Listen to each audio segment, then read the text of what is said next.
제 전부서던 힘이 정도는 뭐는 전부가 되었다. 아그러다는 전도 실물도 또 나도 제잖아 기좀 사람의 저러 증이 장근서 저거 특기 선로 열라면 이제 본조장로 소란 공기 도반 보러 신지로 우상산상 The supreme, profound, and sublime Dharma is difficult to encounter in a billion eons. Now I see it, hear it, receive it, and kept it. I vow to attain the true meaning of the Tathagata. In order to liberate all sentient beings, let us generate the supreme bodhicitta.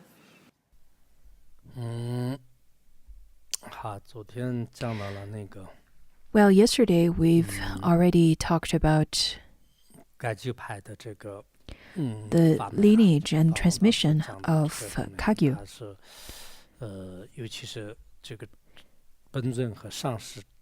Especially the relationship between Idam and the Guru, out of which the Guru is more important than Idam. And then Marpa Lotsawa asked his Guru, saying that, who will inherit my Dharma lineage? And then Naropa asked him, who is your dearest disciple that you think most highly of? And then Marpa reported by saying that it must be my disciple, whose name is Awo Thuchen, or Thopaga, that is Milarepa. He said that I treat him as the one that is more important than my heart. Hearing that, Naropa joined his palms together and then spoke the verse of praise, saying that like the sun shining on the snow mountain, in the northern land, in a place of darkness, there is one called Mila Thopaga. To this venerate one I prostrate. This verse is very well known. This is given by Milarepa's Guru's Guru. Milarepa's Guru, that is Marpa Lotsawa, and his Guru Naropa spoke of this verse. He said that just like how the snow mountain being lit by the sunshine, which looks absolutely magnificent. And then he said that in the northern land, in the place of darkness, there is the one called Mila Thopaga. After finishing this verse, he paid homage in the direction of the land of Tibet. At that time, the mountains and trees also paid homage together with the great master. This happened at Odantapuri University, situated at Hiranya Prabhat Parvat Mountain, not so far from Nalanda University. The Odantapuri University or temple monastery is one of the most important university for the studies of Vajrayana. I've seen photos of this particular place, and now this place has been taken by the heretics and transformed into eternal ground. I've seen photos of it, and it doesn't look very auspicious. At the time when Naropa paid homage to the direction of the land Tibet, all the mountains and trees also paid homage and leaning towards that direction. And Naropa lived there Naropa at that time lived over there, and these days, if you go to visit the place, you'll notice the mountains and trees also would have been slightly towards the north, the land of Tibet. Later, on another occasion, Marpa Lotsawa told Milarepa, saying that you need to make an observation of your dreams to have a clear idea of how your Dharma lineage will be propagated. That evening, Milarepa dreamt of 4 pillars in the 4 directions, and in particular, on top of the northern pillar, there was an eagle. That eagle gave birth to a baby eagle, and then numerous baby eagles filled the sky. Marpa then explained to him about the dreams, saying that the 4 pillars in your dream predicted that I have the 4 great disciples who are Miten Tsopo of Tsongrong and Turton Wangye of Topo. also Ngokthong Chodor of Shun, and you, Milarepa of Kata. The eagle of the northern pillar symbolizes you. And the baby ego, it gives birth to 公堂的米拉，对对，然后刚才是米拉这把，然后就刚才那个就生下的那只效应的话呢，实际上你坐下的如太阳一般 symbolizes your sun-like disciple Gampopa. 啊，就是这个月光童子，对，然后虚多效应遍布虚空的话，表示说这个刚波把月光童子的法门，也就是说是。The flock of eagle filling the sky, symbolizing the lineage disciples of Gampopa, will spread the Kagyu teachings throughout the world. Back in 2018, I've given the teachings of Gampopa. I believe I taught for 28 classes. I think it's been compiled into 2 books which contain about 300,000 words. Now that we have made a connection to Gampopa through the teaching of the Garland of Noble Path, especially I have given an extensive explanation on this teaching. Now we have made an auspicious connection to Gampopa. We can see Gampopa is such a great master, and Ponsu Rinpoche specifically spoke of him over here. And then exactly as Milarepa, just as Marpa Lazawa predicted by explaining Milarepa's dreams in the time of Gampopa, his most outstanding disciple, that is Dusum Khyentse, that's the first Karmapa. And then the second was Pakshe, and the third one, Renjun Dorje. Correct? And then protector of migrating being Pakmo Drukpa.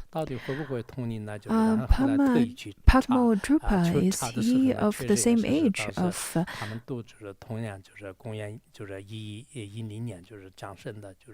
Ponsu Rinpoche at that time said that they were born in the same year, but I wasn't sure if it was true. So later I looked into it, and exactly as he said, they were born in the same year. They are of the same age.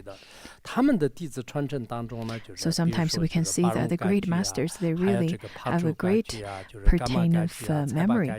Their lineage disciples form the 4 major schools of Drapo Kagyu, which are Barum Kagyu and Pakdru Kagyu, Karma Kagyu, and Thalpa Kagyu. The Patru Kagyu school later splinter into 8 sub-schools of Kagyupa.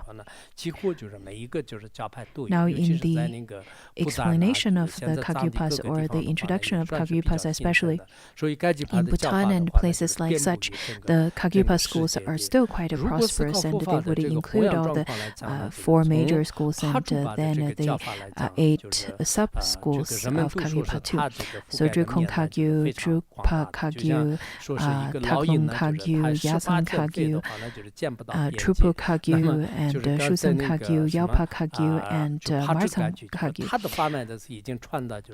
As such, the Dharma teaching of Kagyu tradition spread through the world. If you focus on the Drukpa Kagyu, you think about the propagation, people would all agree that these teachings reach even further than where an eagle could fly after flying 18 days in the same direction. Not so sure how far an eagle would be able to fly for one day and one night. Unlike the scientists and biologists nowadays, that they would use different devices and cameras to track the eagles and their distance of flight of the eagles. We don't quite know the distance.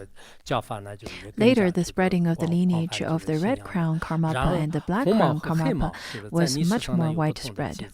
According to the historical record, in the pure vision of the first Karmapa, 100,000 Dakinis manifested in the pure vision, and offered their hair as a black crown to the Karmapa as a symbol of his accomplishment. Later, the Mongol emperor in the Yuan dynasty offered a physical replica of that crown to the 5th Karmapa, which has been passed down to the current Karmapa. And then the current Karmapa, the 16th Karmapa, in fact, told the government, saying that my black crown is currently not over here and I need to retrieve it from the outside. And that's how he was able to travel abroad with the permission of the Chinese government back in the 1985. And that was his skillful means when he said that whenever I retrieve it, I will come back. When Poso Rinpoche traveled to the West, the 16th Karmapa had already passed away. The red crown was offered by the Chinese emperor to the first Sharmapa, Drapa Singye, as a replica of Karmapa's black crown. Also, the Tibetan legend says that once in Rati Bumtsong of the Minyak, in the Minyak region, there was 100,000 monks from Kagyu school who were able to fly at the same time. You may see it as a legend, as a folklore, but there are manifestations such as in the Gato temple. There are 100,000 people who attained rainbow body. Now that there are 6 million Tibetans, which is probably the most flourishing population of Tibetans throughout history. So there are different people who would question, could there be 100,000 people who attend Rainbow Body in Gato Monastery? And could they really fly at the same time? I think it might be difficult to go back into the historical records and to seek the answer from the archaeologists. However, if we were to look at the population of Tibetans now, which is about 6 million, back then, if there could be 100,000 Tibetans who could fly, well, many of you probably would have questions about that, isn't it? However, I think including the records in India and the folk records, they usually would talk about how many monks have different kinds of miraculous powers and how many of them also attained rainbow body. Even in the biography of Longchenpa, there are different records, same as the biography of Mila.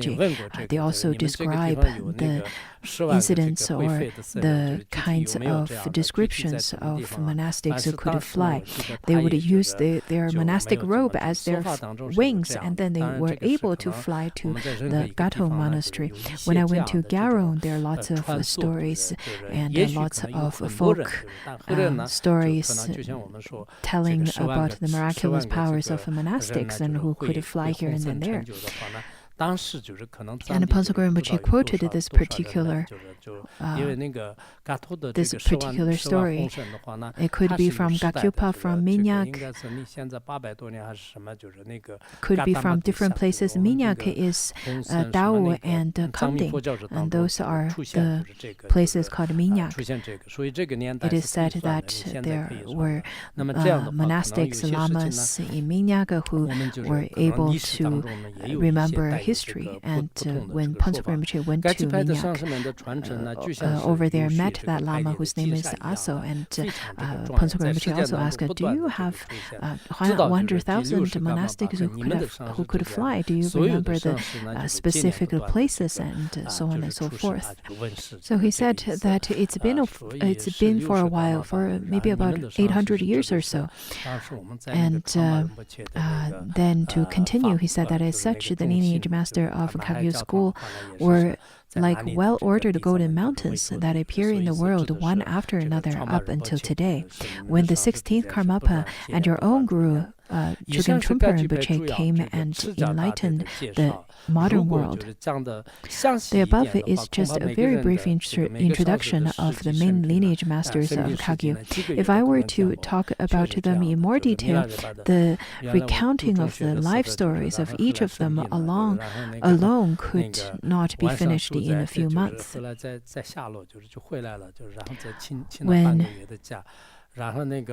When I was ill during my studies in middle school, I went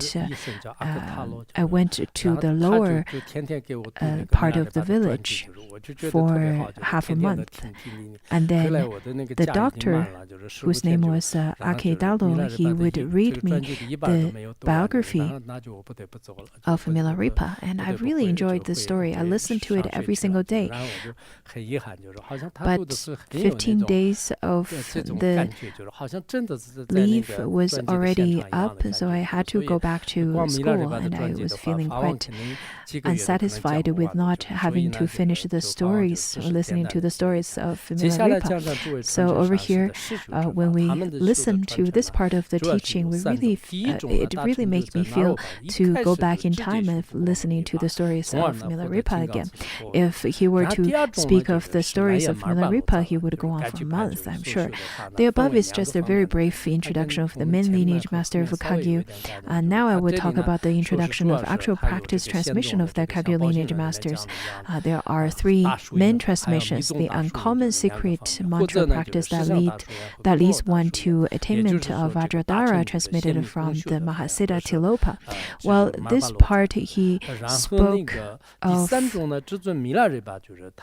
the three kinds of transmissions. That was the first one from Tilopa, and the second one, the joint practice of the Sutrayana and Mantrayana, transmitted from Lodrak, Marpa, Lotsawa, in which Sutrayana practice is referred to the Sutra Mahamudra, or the Mahamudra of reality, and then Mantrayana practice refers to the Mantra Mahamudra, or the Mahamudra of union of bliss and emptiness, which is what had talked about in the Uttara Tantra Shastra. And then the third one, the stage-by-stage practice transmitted from Jesu Milarepa, that starts with the beginning practice of abandoning all non-virtue, continue with the practice of Tumo, which is wisdom, mystic heat, and then the magical body, and the essence of Mahamudra that will be realized as a result of stabilizing the preceding practices. In this way, the Vajrayana practice of sacred mantra will reach the fruition of Vajradhara in the single lifetime. Now we'll mainly draw from the transmission of Milarepa because it's the easy path that could be practiced for all kinds of practitioners of a greater or lesser capacity. Now, to follow the path, the disciple must first understand the very nature of suffering in cyclic existence, which then will generate the mind of renunciation. The second, one need to cherish others more so than oneself, and just generate the awakened mind of bodhicitta. And thirdly, one need to cultivate and meditate on the pure view that is none other than the mind transmission of Vajradhara, and thus achieve the fruition of Buddhahood.